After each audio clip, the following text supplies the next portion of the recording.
Trump membalikan keadaan setelah Putin menyerang Rumania dan Eropa memasuki siaga tinggi pada hari Jumat 29 Mei 2026.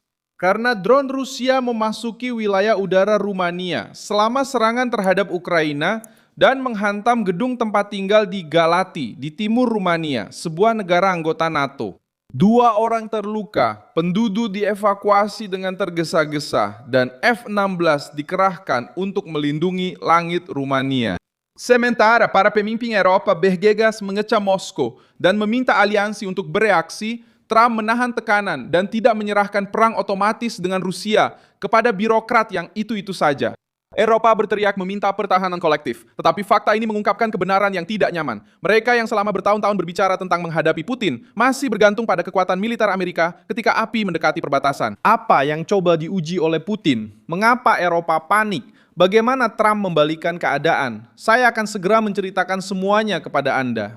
Jika Anda suka konten yang langsung ke inti dan tanpa basa-basi seperti ini, pertimbangkan untuk berlangganan, karena di sini ada video seperti ini setiap hari.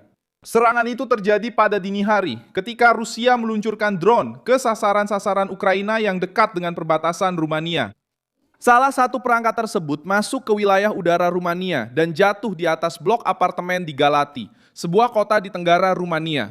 Kota ini terletak dekat Ukraina dan sungai Donau. Ledakan tersebut menyebabkan kebakaran, membuat tim penyelamat datang ke lokasi dan memaksa puluhan warga dievakuasi. Rumania mengkonfirmasi pelanggaran wilayah udaranya, mengadakan pertemuan keamanan, dan memanggil duta besar Rusia untuk memberikan penjelasan. NATO mengecam tindakan tersebut dan berjanji akan memperkuat pertahanan wilayah sekutu. Reaksi pertama dari pihak kiri adalah mencoba menyalahkan Trump atas kasus ini. Skenarionya sudah dikenal. Jika presiden merespons dengan kekuatan secara langsung, dia dituduh ingin memulai perang dunia. Jika dia menunggu investigasi militer dan diplomatik, dia dituduh lemah. Trump tidak terjebak dalam permainan ini. Dia menegaskan bahwa krisis yang melibatkan NATO, drone, Rusia, dan wilayah Eropa tidak bisa diputuskan begitu saja. Bukan karena teriakan di media sosial atau komentator yang ingin mendorong Amerika Serikat ke dalam eskalasi tanpa akhir lagi. Rumania bukan cuma punya pertahanan di atas kertas. Pemerintah Rumania mengerahkan jet tempur F-16, mengerahkan pesawat pendukung dan menjaga pilot tetap siap untuk bertindak terhadap target di wilayah udaranya. Meskipun begitu, drone itu tetap mencapai gedung tersebut. Detail ini mengubah segalanya karena menunjukkan bahwa masalahnya bukan hanya soal kemauan politik Amerika. Masalahnya adalah kemampuan nyata Eropa untuk mempertahankan langitnya sendiri dari drone kecil, jalur yang membingungkan, dan serangan yang terjadi dini hari di dekat area sipil di wilayah perang yang berkepanjangan. Disinilah Donald Trump membalikkan keadaan. Dia tidak langsung muncul untuk menjanjikan cek blanko. Dia juga tidak mengubah pasal 5 menjadi berita utama yang menimbulkan kepanikan. Dan dia tidak membiarkan Eropa menyerahkan keamanannya sendiri kepada pihak lain sekali lagi. Rumania adalah anggota NATO. Eropa punya pemerintahan, jenderal, anggaran, industri, perbatasan langsung dengan perang dan pidato keras terhadap Moskow. Ketika drone menghantam Galati, pertanyaan yang mengganggu Brussels bukan hanya tentang apa yang akan dilakukan Washington. Pertanyaannya adalah, mengapa benua yang berbicara tentang otonomi strategis masih harus menunggu Gedung Putih untuk mengetahui seberapa jauh mereka bisa melangkah? Putin juga telah menguji batasnya. Meskipun Moskow mengatakan bahwa target utamanya adalah Ukraina, tanggung jawab politik tetap berada di pundak Kremlin. Rusia tahu bahwa serangan di dekat perbatasan NATO membawa risiko. Mereka tahu bahwa drone bisa menyimpang, jatuh, menyeberangi radar, dan mengenai wilayah sekutu. Dengan terus memberikan tekanan di tepi sungai Danube dan di kota-kota Ukraina yang dekat dengan Rumania, Putin sedang mengukur suhu aliansi tersebut. Dan dia memperhatikan siapa yang bereaksi dengan tegas, siapa yang bereaksi dengan takut, dan siapa yang mencoba menggunakan insiden itu untuk menyerang Trump. Eropa panik karena mereka memahami besarnya masalah ini. Itu bukan sekedar puing yang hilang di tempat terbuka. Itu adalah dampak pada gedung tempat tinggal di dalam sebuah negara anggota NATO. Itu adalah pengingat keras bahwa perang antara Rusia dan Ukraina sudah menyentuh arsitektur keamanan Eropa. Perbedaannya adalah Trump tidak ikut dalam koreografi keputusasaan itu. Dia menjaga kekuatan Amerika, menghindari pernyataan yang terburu-buru, dan membiarkan NATO terlebih dahulu menangani dengan mekanisme yang tepat, investigasi, konsultasi, penguatan pertahanan udara, dan tekanan diplomatik terhadap. Pasal 4. NATO ada untuk momen seperti ini, ketika sebuah negara sekutu merasa keamanannya terancam dan memanggil anggota lain untuk berkonsultasi.